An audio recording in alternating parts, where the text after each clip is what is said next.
วัฒนวิกรมรองเจ้าคณะอำเภอเลยหล่อวัดปากทางเจริญ Facebook พระครูโสพลปริยัติ Facebook สหายธรรมหลวงปู่เขียวจากวัดพุทธภาวนาเวสเดอร์โรดจากประเทศสวีเดนพร้อมทั้ง Facebook IDTO ทำเป็นทีมสากลYouTube วัดหลวงจอมคำเขมรัตนครเชียงตุงพร้อมทั้ง YouTube IDTO ทำเป็นทีมสากลพร้อมทั้งบรรดาท่านผู้ฟังท่านผู้ชมที่ติดตามตั้งสถานีวิทยุเครือข่ายคลื่นสีขาวชาวประชาเพราะว่าจะเป็นพี่น้องตั้งจังหวัดน่านจังหวัดแพร่ลำปางพะเยาเชียงรายลำพูนแม่ฮ่องสอนแล้วก็เชียงใหม่แล้วก็ที่รับฟังตั้ง FM 104.50 เมกะเฮิรตซ์วัดฝ่ายหินอำเภอเมืองจังหวัดเชียงใหม่ซึ่งในเจ้าวันนี้ก็กับผมอัตมาภาพพระครูโสพลปริยัติก็ได้นำนานาสาระธรรมะขององค์พระสัมมาสัมพุทธเจ้ามาพบปะกับบรรดาท่านผู้ฟังท่านผู้ชมในเจ้าวันอังคารที่4เดือนพฤศจิกายนปีพุทธศักราช2568ซึ่งในเจ้าวันนี้ก็ออกอากาศที่อาคารพระธรรมสิทธาจารย์หนูถาวโรอดีตเจ้าอาวาสวัดประสิงห์วรมหาวิหารที่ได้ก่อสร้างห้างแผงไว้คือศาสนทายาทได้ใจเป็นตีพักที่อาศัยได้ใจเป็นตีใจสอยในงานตั้งพระพุทธศาสนาพร้อมตั้งงานหลักงานหลวงต่างๆฉะนั้นในเจ้าวันนี้ในบรรยากาศในเมืองเชียงใหม่ของเรานั้นก็ยังมีฟ้าฝนอยู่เด้อบรรดาท่านผู้ฟังทั้งหลายบอกว่าตั้งพี่น้องบรรดาท่านผู้ฟังเป็นจะได้พ้องตั้งกรุงเทพเป็นจะได้พ้องตั้งทั่วประเทศไทยเขาเป็นจังได๋พ้องฝนตกพ้องก็แต่คิดว่าน่าจะแต่จากกรมอุตุนิยมวิทยาเพิ่นบอกว่าทั่วประเทศไทยฉะนั้นก็คงจะเป็นปลายฝนต้นหนาวคาดว่าแต่บ่แน่เพราะว่าในปัจจุบันนี้ธรรมชาติมันเปลี่ยนไปบรรดาท่านผู้ฟังทั้งหลายหลังจากที่เราได้พบได้เจอได้ได้จากับครูบาอาจารย์ต่างๆก็ตกลงกันว่าโลกมันเปลี่ยนไปแม้แต่ธรรมชาติบรรดาท่านผู้ฟังทั้งหลายแต่ว่านี่นั่งกับ4ล้อแดงไปเพิ่นก็ว่าพระอาจารย์นี่นะแต่ว่านี่คือ4ล้อแดงเพิ่นไปส่งคณะครูบาอาจารย์ที่จะไปอบรมธรรมศึกษาที่โรงเรียนวัฒโนไทยพยัพเพิ่นก็ว่าอาจารย์ครับอาจารย์สังเกตผมก็ว่าปัจจุบันนี้ธรรมชาติมันเปลี่ยนแปลงไปนะครับสมัยที่เขาเป็นละเด็กละอ่อนเนี่ยเวลาฝนจะตกฟ้าจะฮ้องเนี่ยมันจะต้องมีลมมีฟ้าผ่าฟ้าแลบฟ้าฮ้องแต่ในปัจจุบันนี่บอกว่ามันมืดที่ไหนก็ตกที่นั่นเขาก็นึกว่าโอ้มันน่าจะแต่เว้ยฉะนั้นก็เหมือนกันบรรดาท่านผู้ฟังทั้งหลายสมัยก่อนนี้ละเด็กละอ่อนนี่เพิ่นก็จะเจี้ยถ้อยกรรมฟังกรรมของพ่อของแม่พ่อแม่สั่งสอนเนี่ยบอกว่าวันนี้จะไปไหนเด้อจะไปไหนอยู่กับบ้านพ่ออีแม่จะไปตรงไปนากะอย่างต่างๆนี่เพิ่นก็จะเจี้ยจะฟังกันก็จะบอกไปไหนแต่ถ้ามันก็จะมีเหมือนกันบรรดาท่านผู้ฟังทั้งหลายตรงกันข้ามถ้าในปัจจุบันนี่ในปัจจุบันนี้ก็อาจจะฟังพ้องบ่ฟังพ้องอีหลักหนีไว้พ้องอีเนี่ยฉะนั้นนั่นแต่ก่อนนี้เฮาก็จะมีลูกมีหลานนี่บอกว่าไว้ปึ่งป่าเวลาทำการทำงานก็อีพ่ออีแม่ไปทำการทำงานที่ให้ที่สวนกะที่ให้ที่นากะลูกหลานต่างเต้าก็อยู่บ้านก็จะดูแลต่างตีนต่างมืออย่างนั้นโยมแม่พระครูโสพลปริยัติเหมือนกันมีลูกบ่าวทั้ง7คนนี่อยากจะได้ลูกมายิงมีแต่ลูกผู้ชายนี่มันบ่ใครพอ พอบ้านพอจองเราบ่ใครสะอาดเรื่องความสะอาดนี่นะเรื่องการบ้านการจองนี่จะบ่ใครตัวนี้ส่วนมากจะพ่อแม่ก็จะไว้ใจไม่ยิงนะฉะนั้นแต่ครอบครัวก็อยากจะมีลูกมายิงไว้ตัวนะนั่งมีลูกผู้ชายแล้วก็ไว้ตีจะใจกำลังในการทำงานสรุปมายิงก็จะดูงานภาพรวมที่บ้านเรื่องความสะอาดเรื่องความเรียบร้อยเรื่องอาหารการกินต่างๆนี่นะ แต่มันก็บ่ได้บรรดาถ้ารู้ฟังทั้งหลายนะฉะนั้นตะกี้เขาถึงบอกว่าถ้าลูกดีเป็นสีสง่าหน้าญาติวงศาก็พองใสนะแม้นญาติสนิทมิตรสหายที่ใกล้ไกลก็พอใจสรรเสริญเจริญพรเพราะฉะนั้นเนี่ยบรรดาท่านผู้ฟังทั้งหลายนะในปัจจุบันนี่นะเอาจะหันว่าอย่างต่างๆเหล่านี้เดี๋ยวปัจจุบันเนี่ยมันก็ต่างก็โตดกันไปโตดกันมาปัจจุบันนี่นะเปิ้นก็สังคมกูวันนี้พ่อแม่ก็โตดลูกก็โตดพ่อแม่นะพ่อแม่ไปโตดโรงเรียนโตดครูบาอาจารย์นะครูบาอาจารย์ก็โตดลงนักเรียนก็โตดพ่อแม่ก็หมุนเวียนเปลี่ยนกันไปเนี่ยบรรดาท่านผู้ฟังทั้งหลายฉะนั้นน่ะปัญหาที่เกิดขึ้นทุกวันเนี่ยเอาต่างก็โทษกันไปโทษกันมาโบราณบอกว่าอันลูกตัวชั่วโชดเขาโทษพ่อแม่นะถ้าลูกศิษย์แย่ชั่วโชดเขาก็โทษครูสั่งครูสอนเพราะฉะนั้นเนี่ยบรรดาท่านผู้ฟังทั้งหลายซึ่งในเฉพาะในปัจจุบันเนี่ยลักบวรในการที่เขาออกไปโครงการหมู่บ้านรักษาศีล5นี่นะเพิ่นบอกบวรบ้านวัดราชการโรงเรียนต่างๆเนี่ยนะที่จะต้องปึ้งปาอาศัยถ้อยทีถ้อยอาศัยจะขาดหน่วยงานใดก็บ่ได้บ่ว่าจะขาดวัดขาดบ้านขาดโรงเรียนเพราะตรงนี้เป็นที่ปลูกฝังคือความรู้แก่บรรดาและเด็กละอ่อนลูกหลานตันเต้าของเฮาซึ่งถือว่าเป็นทรัพยากรนะที่มีความสะอาดถ้าหมู่เฮาท่านทั้งหลายบอกว่าเป็นบ้านเป็นวัดเป็นราชการเป็นโรงเรียนต่างๆเนี่ยได้เอาข้อมูลที่สะอาดบริสุทธิ์กับเขาเหล่านี้นะก็จะได้เป็นบุคลากรที่มีคุณภาพฉะนั้นเนี่ยบรรดาท่านทั้งหลายนึกถึงความเป็นไปของเด็กละอ่อนเพิ่นบอกว่าลูกจะดีหรือบ่ดีนั่นน่ะเพิ่นบอกว่าเริ่มที่พ่อก่อที่แม่แก่ที่ลูกปลูกที่โรงเรียนแล้วก็นำไปเปลี่ยนที่วัดเปลี่ยนบ่ไหวก็นำไปตัดกันที่ตลาดฉะนั้นเนี่ยบรรดาท่านผู้ฟังทั้งหลายสังคมเฮาจึงฝึกหัดกันมาอย่างเนี้ย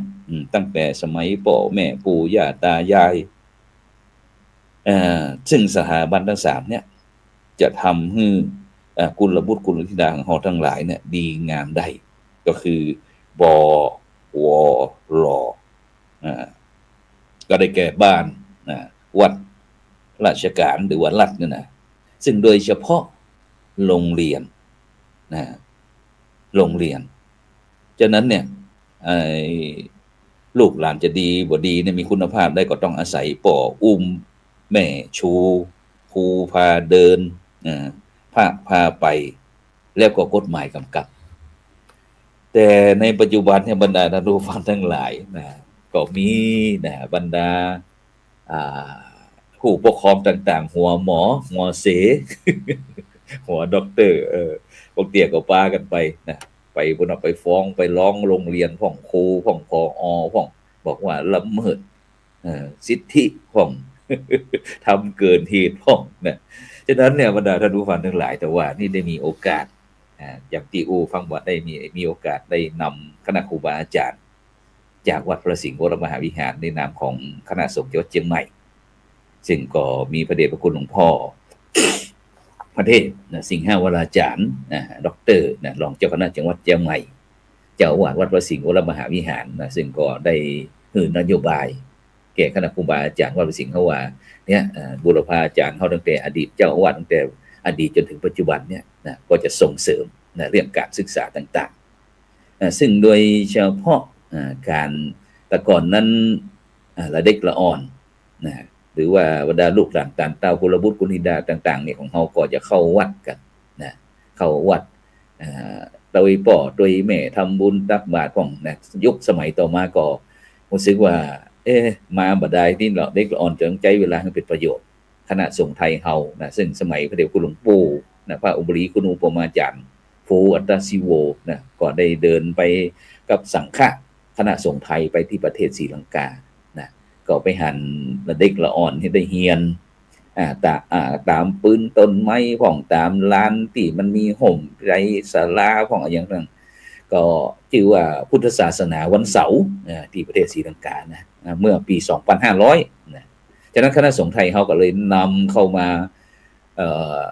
เป็นต้นแบบที่ประเทศไทยเขาชื่อว่าศูนย์โรงเรียนพุทธศาสนาวันอาทิตย์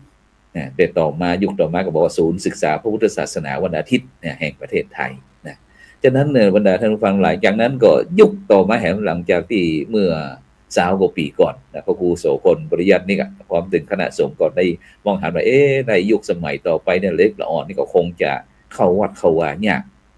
เพราะว่าบ่ใครมีเวลาจะต้องไปทำโน้นจะไปทำกิจกรรมที่ฮันที่นี่เขาก็เลยมีการนำหลักธรรมคำสอนต่างๆเข้าในโรงเรียนนะแล้วก็มีโครงการภาคสอนศีลธรรมในโรงเรียนต่างๆในปัจจุบันเนี่ยนะซึ่งโดยเฉพาะนะปัจจุบันนี้ก็เลยเปิดเป็นเรื่องการสอบธรรมศึกษาในสถานศึกษา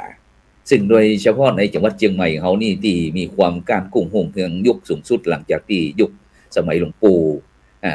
พระอุบลีคุณอุปมาจารย์ฟูอัตตสิโวนะอดีตเจ้าอาวาสวัดพระสิงห์วรมหาวิหารนะเสร็จเรียบร้อยก็มาถึงยุคหลวงปู่นะพระธรรมสิทธาจารย์หนูถาวโรนะซึ่งหลวงปู่นั้นเป็นผู้อำนวยการศูนย์ศึกษาพระพุทธศาสนาวันอาทิตย์คนเหนือหรือว่าภาคเหนือเนี่ยนะพระครูโสพลปริยัติก็มีโอกาสได้เข้าไปเป็นเลขานุการก็ได้นำเรื่องศูนย์ศึกษาพุทธศาสนาวันอาทิตย์หรือว่าธรรมศึกษาต่างๆเนี่ยการสอบเนี่ยเข้าสู่สถานศึกษาแต่ยุคที่เจริญรุ่งเรืองที่สนามสอบเปิดนี่ก็มายุคหลวงพ่อพระเทพวิสุทธิคุณนะกุศลคันธวโรอดีตเจ้าคณะจังหวัดเชียงใหม่อดีตเจ้าอาวาสวัดบุพารามนะซึ่งเมื่อวันที่3นะวันที่3ที่4นะศิษยานุศิษย์เพิ่นก็ได้ทำบุญครบ100 ปีถ้าหลวงปู่พระเทพวิสุทธิคุณกุศลคันธวโรของอยู่นี่นะอายุก็จะ100 ปีนะฉะนั้นก็เฮามานึกถึงว่าแต่ว่านี่เขาเข้าไปโรงเรียนนะซึ่งทางโรงเรียนก็ประสานว่าท่านอาจารย์ครับวันที่3นะถึงวันที่7อยากจะนิมนต์คณะภาควิทยากรเข้าไปอบรมธรรมศึกษาที่โรงเรียนวัฒโนไทยพยัพนะฉะนั้นก็เกินฮือกับบรรดาท่านผู้ฟังท่านผู้ชมคณะครูบาอาจารย์โรงเรียนต่างๆเนื่องในอำเภอเมืองไผที่ต้องการที่จะฮือคณะครูบาอาจารย์พระสงฆ์เจ้าเข้าไปอบรมธรรมศึกษาก่อนสอบหาใจจองมาเว้ยๆเด้อนะเพราะว่าเวลามีน้อยนะเวลามีน้อยเพราะว่าปีนี้นั้นก็จะสอบในวันพฤหัสบดีนะที่27 พฤศจิกายน 2568นะที่บอกว่าจะเป็นวัฒโนหอพระยุพราชมงฟอร์ดโรงเรียนพุทธิโสพลอนุบาลเชียงใหม่นะโรงเรียนอย่างแหมโกวิทธรรมลงเนี่ยพร้อมตึงโรงเรียนประจำแต่ละอำเภอเนี่ยบรรดาท่านผู้ฟังทั้งหลายนะจังหวัดเชียงใหม่เขานี่อู้กันหลายหมื่นเด้อบรรดาท่านผู้ฟังทั้งหลายนะฉะนั้นหลายท่านหลายคนก็บอกว่าวิชาธรรมะศึกษาเนี่ยเรียนไปยังหยังมันมีหลักสูตรจะใดหลักสูตรวิชาธรรมศึกษาเนี่ยบรรดาท่านผู้ฟังทั้งหลายมันก็มีอยู่3ระดับ3ระดับก็คือเรื่องธรรมศึกษาจันตีนะก็จะสอบด้วยกัน4วิชาก็คือวิชาเรียงความแก้กระทู้ธรรมนะวิชาธรรมะพุทธประวัติแล้วก็ศาสนาพิธีเบญจศีลเบญจธรรมเนี่ย4วิชาด้วยกันส่วนธรรมศึกษาจันโทนี่ก็จะเป็นเรียงความแก้กระทู้ธรรมนะวิชาธรรมะอนุพุทธประวัติศาสนาพิธีเรื่องหรือว่าอันวิชาวินัยนะอุโบสถศีลนี่เป็นธรรมศึกษาชั้นโทส่วนธรรมศึกษาชั้นเอกก็มีวิชาเรียงความแก้กระทู้ธรรมเช่นเดียวกันนี่ยืนปื้นเลยนะเนี่ยเป็นวิชาที่จะต้องขีดต้องเขียนแล้ววิชาธรรมะพุทธานุพุทธะแล้วก็วินัยหรือว่าอุโบสถศีลนะฉะนั้นมี 4 วิชาด้วยกันซึ่งโดยเฉพาะหลายท่านหลายคนก็อาจจะสอบถามว่ามีเฮียนไปเพื่ออะไรอย่างการเรียนธรรมะศึกษานี่นะบรรดาธรรมะต่างๆในบรรดาท่านผู้ฟังทั้งหลายเพื่อให้ผู้เรียนเนี่ยเกิดศรัทธาสำนึกในความสำคัญของทางพระพุทธศาสนาของพี่น้องที่นับถือพระพุทธศาสนา2ก็เพื่อให้ผู้เรียนเนี่ยมีความรู้ความเข้าใจในคุณของพระรัตนตรัยก็คือคุณของพระพุทธของพระธรรมและของพระสงฆ์3เพื่อให้ผู้เรียนมีความรู้ความเข้าใจเกี่ยวกับพระพุทธศาสนาแล้วก็หลักธรรมอย่างถูกต้อง4เพื่อให้ผู้เรียนมีทักษะในการคิดในการปฏิบัติตนเองอย่างถูกต้องต่างหลักธรรมในต่างพระพุทธศาสนาแล้วก็เพื่อให้ผู้เรียนรู้หน้าที่ของชาวพุทธแล้วก็สามารถนำไปประพฤติปฏิบัติได้อย่างเหมาะสมเพราะฉะนั้นเนี่ยบรรดาท่านผู้ฟังทั้งหลายการเรียนธรรมศึกษาเนี่ยโดยเฉพาะพี่น้องชาวพุทธของเราเนี่ยบอกว่าจะเป็นละเด็กละอ่อนเยาวชนคนหนุ่มคนสาวคนเฒ่าคนแก่อุบาสกอุบาสิกาต่างๆเนี่ยจำเป็นที่จะต้องได้เรียนจะต้องได้รู้เพราะการเรียนธรรมศึกษาเนี่ยทำให้เกิดความเข้าใจในพระพุทธศาสนาอย่างถูกต้องนะพัฒนาทักษะการคิดการวิเคราะห์นะการปฏิบัติตนเองตามหลักธรรมคำสอนในทางพุทธศาสนาช่วยเสริมสร้างศรัทธาและหน้าที่เจ้าพุทธรวมถึงช่วยให้การดำเนินชีวิตนั้นอย่างมีความสุขเพราะฉะนั้นเนี่ยบรรดาท่านผู้ฟังทั้งหลายนะหลายท่านหลายคนนะนอกจากบ่ฮู้เรื่องอย่างแล้วก็ยังบ่เตี้ยก็ยังในสังคมปัจจุบันมั่วๆแบบสุดๆนะหาเรื่องนะโทษพระสงฆ์องค์เจ้าไปพุ่นฉะนั้นเนี่ยธรรมะศึกษานี่นะบรรดาท่านผู้ฟังทั้งหลายบ่ได้เป็นหลักสูตรบังคับของโรงเรียนต้องไปสมัครสอบบ่มีการบังคับฉะนั้นการรับสมัครสอบจะเป็นนักเรียนมัธยมตอนต้นขึ้นไปนะก็คือชั้นม.1 2 3 4 5 6นี่นะแต่ถ้าชั้นป.6ต้องการสอบก็สามารถสมัครได้ป.4 ป.5ยังเขียนหนังสือบ่ค่อยคล่องนี่นะจะเขียนเรียงความธรรมะได้ก็นะถ้าเขียนเรียงความธรรมดาได้ก่อนนะแล้วก็ถ้าหมายความว่าถ้าครูบาอาจารย์ของเราได้พิจารณาคุณครูแล้วก็โอ้ได้เนอะโรงเรียนนักเรียนของชั้นป.4 ป.5 ของข้าเจ้านี่เก่งเด้อนะอย่างโรงเรียนเทศบาลยกตัวอย่างโรงเรียนเทศบาลหมื่นเงินกองนี่นะเทศบาลป่าแพ่งหรือว่าแฮมหลายเทศบาลพร้อมตึงโรงเรียนอย่างอนุบาลเชียงใหม่เนี่ยบรรดาท่านผู้ฟังทั้งหลายนะก็สอบเนอะนะก็สอบด้วยอนุบาลเชียงใหม่นี่แต่ก็ชั้นป.4 ป.5 ป.6 ขึ้นไปเหมือนกันนะซึ่งพระครูโสพลเปิดมากัน20 กว่าปีแล้ว20 กว่าปีแล้วในปัจจุบันนี้ก็ยังมีการสอบนะฉะนั้นเนี่ยบรรดาท่านผู้ฟังทั้งหลายนะเป็นอย่างจะต้องมีโดยเฉพาะเรื่องการศึกษาเนาะสอบธรรมศึกษานี่ก็คือเรื่องการศึกษาเช่นเดียวกันนะซึ่งหลวงพ่อเจ้าพระคุณสมเด็จพระพุทธโฆษาจารย์หรือว่าประยุทธ์โตหรือว่าปอประยุทธ์โตเนี่ยบอกว่าการศึกษาเนี่ยปัจจุบันก็มีคำถามนะว่าเป็นอย่างนะเป็นอย่างจะต้องศึกษาซึ่งก็ถ้าทั่วๆไปเขาก็ถือว่าเป็นคำพื้นฐานถ้าบ่มีเหตุผลว่าศึกษาทำไมแล้วเขาจะเรียนไปทำไมการที่ต้องศึกษานั้นเหตุผลเบื้องต้นก็คือชีวิตนะต้องดำรงอยู่ด้วยดีคือความดีความเจริญงอกงามแต่การดำรงอยู่ด้วยความดีความเจริญงอกงามนั้นหาได้สำเร็จแก่ชีวิตยังเป็นไปเองบ่ได้หากเป็นสภาพชีวิตที่ต้องทำให้เกิดขึ้นในการที่จะทำเช่นนั้นชีวิตนะก็จะต้องเผชิญกับสิ่งบีบคั้นกำจัดขัดขวางซึ่งรวมความบกพร่องอ่อนแอของมันเอง ฉะนั้นเนี่ยบรรดาท่านผู้ฟังทั้งหลายชีวิตมีสิ่งบีบคั้นจำกัดที่จะต้องแก้ไขปัญหาคือสิ่งที่บีบคั้นนะขัดข้องเนี่ยดังพระพุทธศาสนาฮ้องว่าความทุกข์นะทุกข์แปลว่าสิ่งที่บีบคั้นทำให้บ่มีอิสรภาพทำให้อย่างบ่โปร่งบ่โล่งชีวิตเกิดมาก็ต้องมีการแก้ปัญหามีการบริหารจัดการอยู่ตลอดเวลาทั้งร่างกายแล้วก็จิตใจซึ่งทางร่างกายเนี่ยเอาจะเลี้ยงจะได้จะฮือร่างกายเฮาเนี่ยมันอยู่รอดปลอดภัยบ่มีปัญหาฉะนั้นแน่นอนเรามีปัญหาก็ต้องมีการแก้ปัญหาก็คือต้องบอกว่าจะเป็นเรื่องอาหารพูดง่ายปัจจัย4คือฉะนั้นคนเฮาตั้งแต่เริ่มต้นนะถ้าบ่มีพ่อมีแม่ก็อยู่บ่รอดซึ่งต่างกับสัตว์นิรัจฉานจำนวนนักเนี่ยที่เกิดขึ้นมาก็หากินได้เองทันทีพ่อแม่ก็ว่าต้องดูแลใจใส่แต่มนุษย์คนเฮาเนี่ยบรรดาท่านผู้ฟังทั้งหลายถ้าเกิดมาแล้วถ้าปล่อยไปนี่ตายเกิดมาเท่าใดตายตัวอันน่ะบ่ได้ใหญ่บ่ได้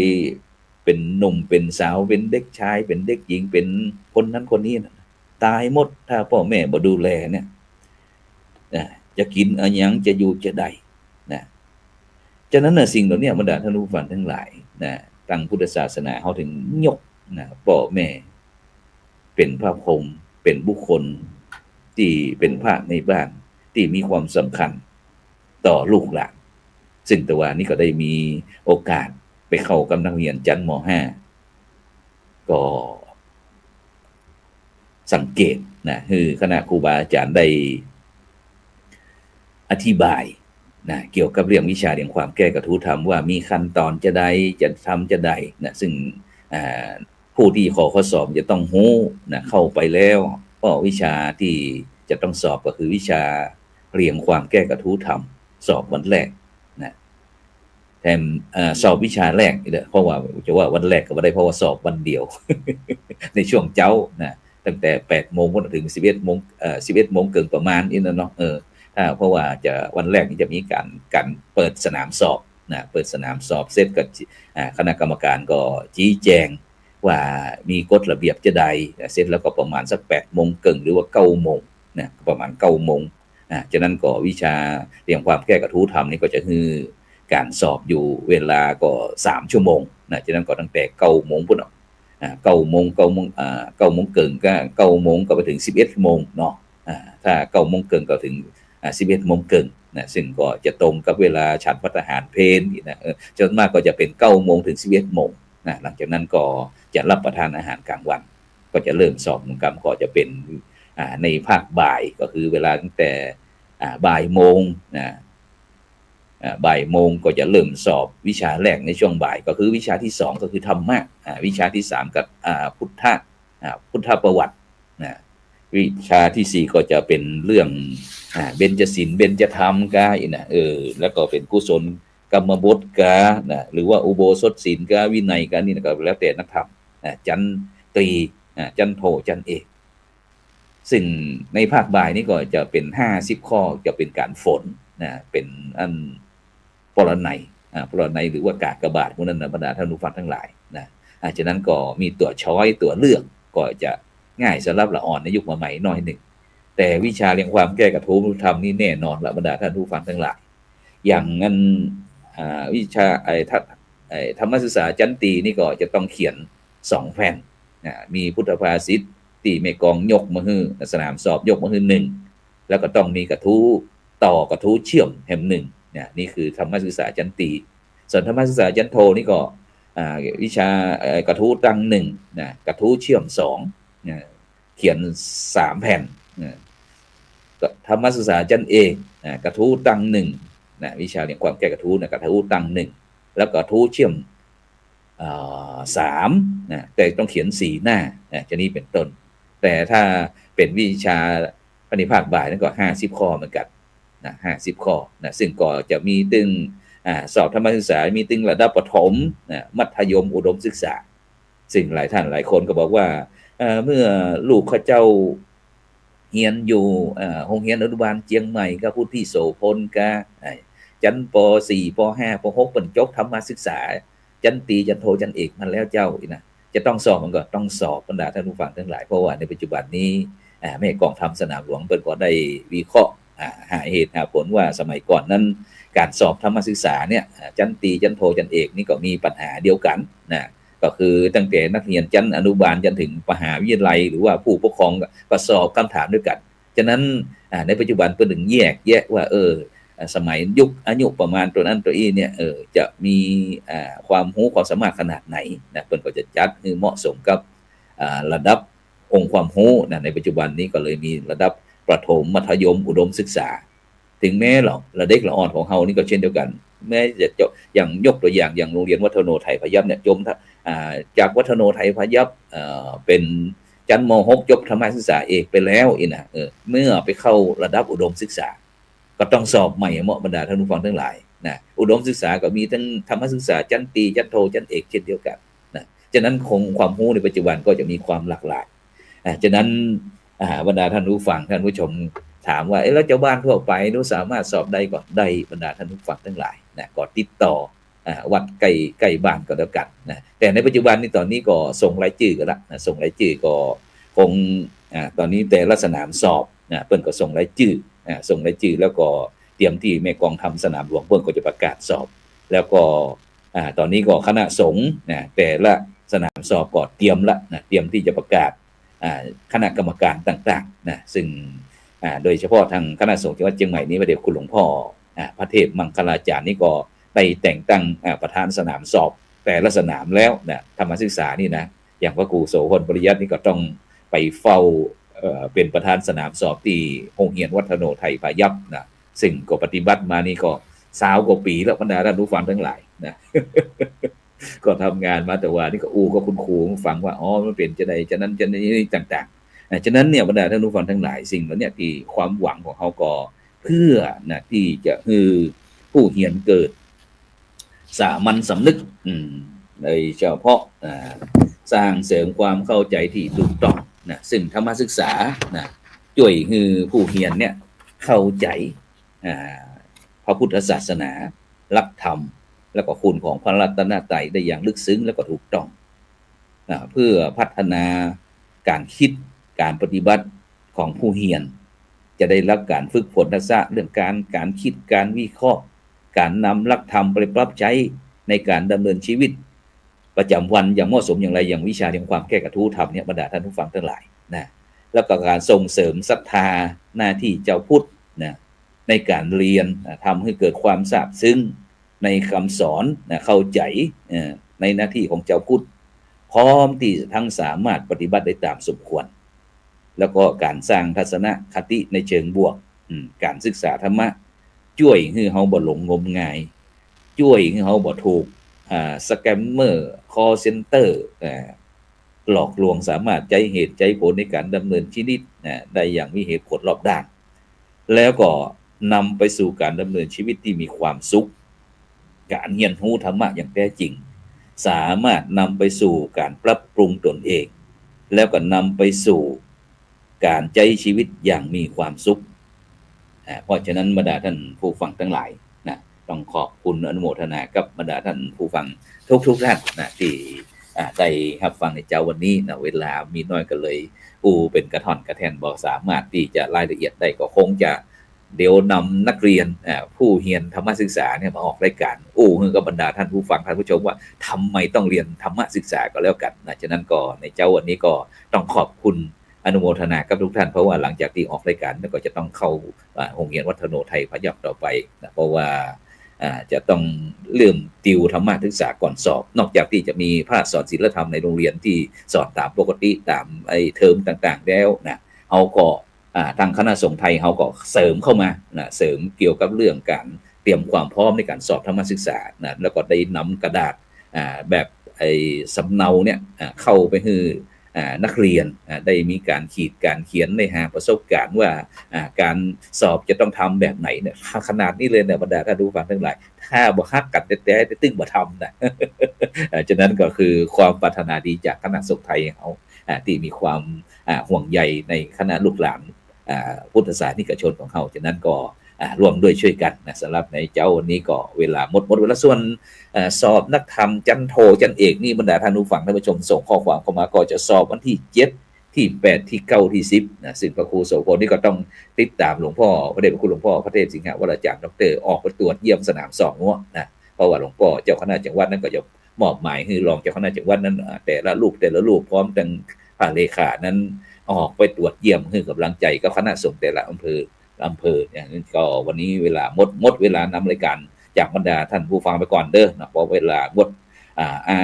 ยุวันโนสุขังพระลัง